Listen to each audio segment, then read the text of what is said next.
Hi everyone, welcome back to my channel.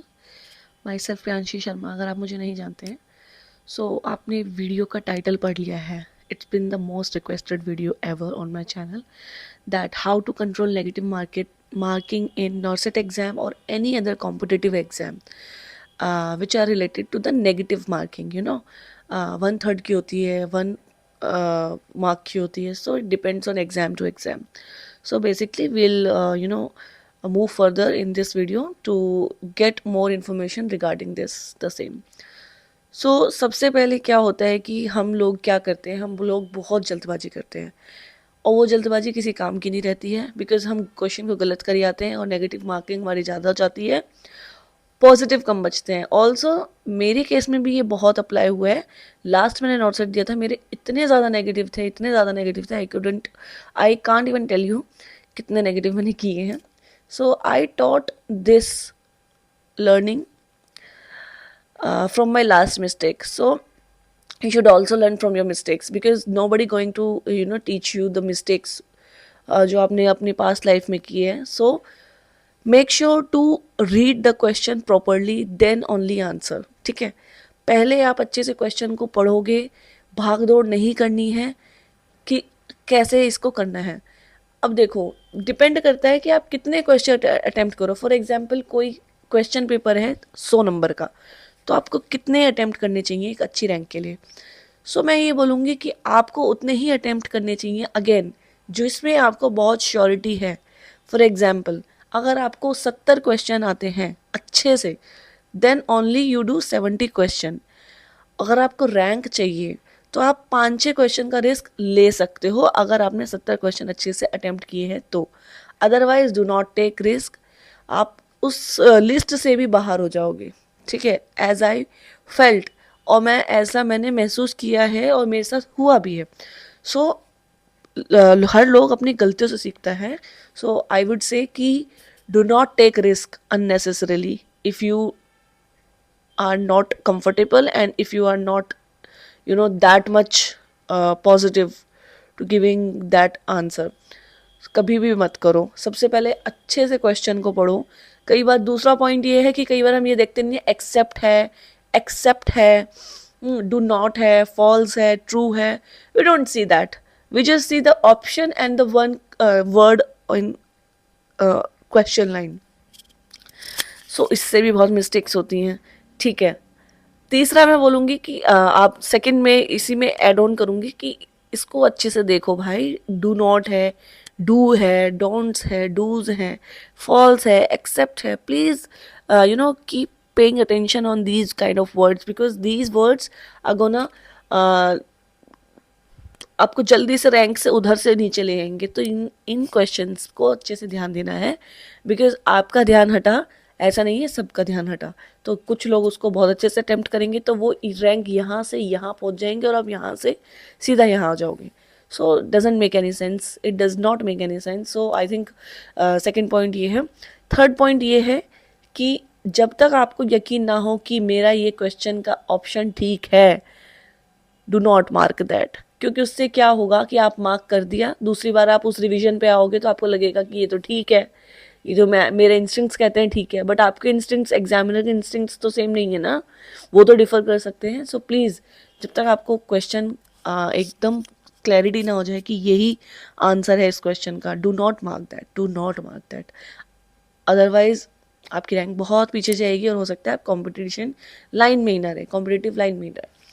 तीसरा मैं बोलना चाहूँगी, ऑन योर रेगुलर प्रैक्टिस.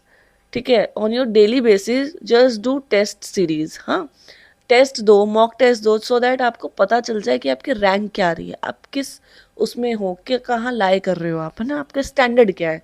ठीक है, उसको आपको क्वेश्चन अटेम्प्टिंग करनी भी आ जाएगी और एक प्रैक्टिस बन जाती है ना, तो आप एग्जाम में भी उसी प्रैक्टिस के अकॉर्डिंगली अपना पेपर सेट करते हो. ठीक है, जैसे कि अब भाई 100 क्वेश्चन का आप टेस्ट दे रहे हो, आपको आ रहे हैं ओनली 85. ठीक है, तो आपको पता चल जाएगा कि भाई मेरे को आ तो 80 रहे थे, लेकिन मैंने खींचतान करके 85 कर तो दिए हैं. ठीक है, तो आपको इतना भी क्लैरिटी होती है कि 80 तो मेरे ठीक हैं, 85 5 मेरे उल्टे सीधे हो सकते हैं, तो नेगेटिव हो के भी वो इक्वली हो जाने हैं. ठीक है, लेकिन अगेन आई विल से कि जब तक श्योरिटी ना हो 80 में भी please do not mark. Again ठीक है। इससे क्या होता है, रैंक पीछे चली जाती है। अभी मैंने कुछ टाइम पहले सुना है कि एक एग्ज़ाम हुआ था नॉर्थ सेट का, नर्सिंग ऑफिसर्स का ही, कुछ साल पहले। तो उसमें जो टॉपर था उसने किए थे 101 क्वेश्चन आउट ऑफ 200, समझ रहे हो, 200 में से उसने 101 किए थे। और बहुत सारे लोग हम जैसे ही, हम मेरे जैसे तुम्हारे जैसे 160 क्वेश्चन कराए 200 में से। अब उनके गलत इतने हो गए हैं, 50 क्वेश्चन गलत हो गए। तो भाई आप 50 क्वेश्चन गलत करके आओगे, 40-50 क्वेश्चन गलत करके आओगे 200 में से, तो आपका तो रैंक बहुत पीछे जाएगा। और जिस बंदे ने 101 किए, 105 किए, 101 किए, उसका टोटली मतलब उसके गलत ही 8-10 हुए, तो वो टॉप कर गया बंदा। तो ये एक एग्जाम्पल है। ऐसा नहीं कह रही हूँ मैं कि आप बहुत कम करके आओ, बट मैं कह रही हूँ एक्यूरेसी ठीक होनी चाहिए, क्वेश्चन की एक्यूरेसी ठीक होनी चाहिए, अदरवाइज वही रैंक आगे पीछे बहुत होती है। So everything just depends on accuracy only, ठीक है। क्योंकि जितने आप क्वेश्चन अटेम्प्ट कर रहे हो अगर वो ठीक है तो ठीक ही है, फिर आपकी तो रैंक अच्छी आनी आनी है। लेकिन आपने क्वेश्चन कर दिए हैं just for the sake of कि डूइंग क्वेश्चन, कि मुझे क्वेश्चन करने हैं, इंक्रीजिंग क्वेश्चन नंबर। सो इससे क्या होगा, आपकी रैंक बहुत पीछे जाएगी और आपको कुछ नहीं मिलने वाला, ठीक है। आपका पूरा साल भर की मेहनत खराब हो जाएगी सिर्फ और सिर्फ ज़्यादा नंबर अटेम्प्ट करने के लिए क्वेश्चन का। सो ये मैंने बताया कि टेस्ट सीरीज़ आप मॉक टेस्ट कुछ ना कुछ डेली दो, जिससे कि आपको अपनी रैंक का भी पता चले और आपका अपने स्टैंडर्ड एक सेट हो जाए कि यार मुझे इतने क्वेश्चन ही करने हैं, नहीं तो मेरे टेस्ट में भी गलत हो जाते थे। तो एक आदत बन जाती है, ठीक है। And do not take risk कि 50-50 लग रहा है। और डेली डेली जितने आप क्वेश्चन दे रहे हो, जितने आप टेस्ट सीरीज़ में आपने क्वेश्चन दिए हैं, make sure to write those questions which are wrong in your test, है ना, जो कि आपके टेस्ट में गलत है। तो उसको आप लिखोगे तो नेक्स्ट टाइम आप रिवाइज करोगे तो वो आपके माइंड में एकदम से बोलते हैं ना कि रिमोट मेमोरी में चला जाएगा। सो वो आपको याद आ जाएगा, ठीक है। सो उससे क्या होता है कि एक तो रिवीजन हो जाता है अच्छे से और आपको पता चल जाता है आपकी कहाँ गलती है, आपको इस टॉपिक को अच्छे से पढ़ना है, ठीक है। तो right all those questions, all those golden points जो कि इम्पॉर्टेंट है, एज वेल एज आपको याद करने में थोड़ा मुश्किल होता है, ठीक है। मेक अ स्मॉल रजिस्टर, जिससे कि आप वो लिख सकते हो, याद कर सकते हो जब आपको पढ़ना है वो चीज़।